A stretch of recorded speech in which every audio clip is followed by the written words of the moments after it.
Praise the Lord. இன்றைய நாளிலும் ஆண்டவர் நம்மோடு இடப்படுகிற வார்த்தை நீதிமொழிகள் 8ஆம் அதிகாரம் 17ஆம் வசனம். அதிகாலையில் என்னை தேடுகிறவர்கள் என்னை கண்டடைவார்கள். ஆமேன். பாருங்க, அன்பான தேவனுடைய பிள்ளைகளே, அதிகாலையில் ஆண்டவர் நம்ம தேடும் பொழுது நாம் அவரை கண்டடைவோம். தேவனை கண்டடையத்தக்க சமயத்தில் தேடணும். நம்மளுக்கு நேரம் கிடைக்கும் பொழுது, நம்முடைய ஃப்ரீ டைமில் நம்ம எல்லா வேலைகளையும் முடிச்சுட்டு நமக்கு எப்போ டைம் இருக்கோ அப்போ நம்ம ஆண்டவரை தேடுறோம். அது இல்லை, அவருக்கு கொடுக்க வேண்டிய கனத்தையும் மகிமையும் நம்ம கொடுக்கணும். நம்ம நாள் தொடங்கும் பொழுது முதல் மணி நேரத்தை ஆண்டவருக்கு கொடுக்கணும். முதல்ல ஆண்டவரை நம்ம நோக்கி பார்க்கணும். அது அதிகாலை. காலையில் 6-7 மணிக்கு எல்லோரும் எழும்பும்போது நம்ம எழும்பி ஜெபிக்கிறதுக்குன்னு உட்காந்தோன்னா வீட்டில் உள்ள வேலைகளை பார்க்க முடியாது. உலக பிரகாரமான காரியங்கள், வேலைகள் எல்லாமே இருக்குது. அதனால் ரொம்ப கரெக்டான டைம் என்னன்னு பார்த்திங்கன்னா அதிகாலை.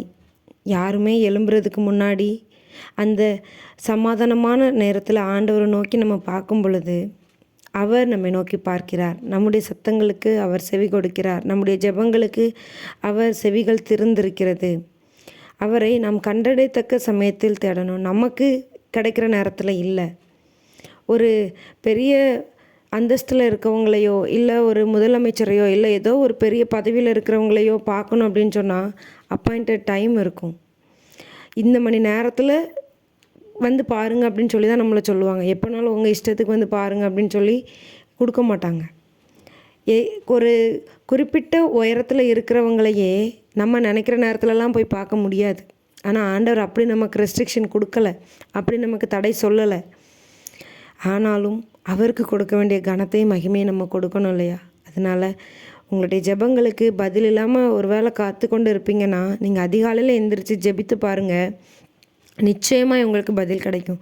பகல் நேரத்தில் எத்தனையோ சத்தங்களுக்கு, இடைஞ்சல்களுக்கு மத்தியில் ஆண்டவர் நோக்கி பார்க்கிறதை காட்டிலும் அதிகாலையில் இந்த அமர்ந்த சமாதானமான நேரத்தில் எந்த ஒரு டிஸ்டர்பன்ஸும் இல்லாமல் ஆண்டோடைய சமூகத்தில் நம்ம உட்கார்ந்து இருக்கும் பொழுது அவர் செவிகள் நமக்கு திறந்திருக்கிறது. அவர் இறங்கி வந்து நமக்கு பதில் கொடுக்கிறார். அதனால் அதிகாலையில் ஆண்டவரை தேடுங்க.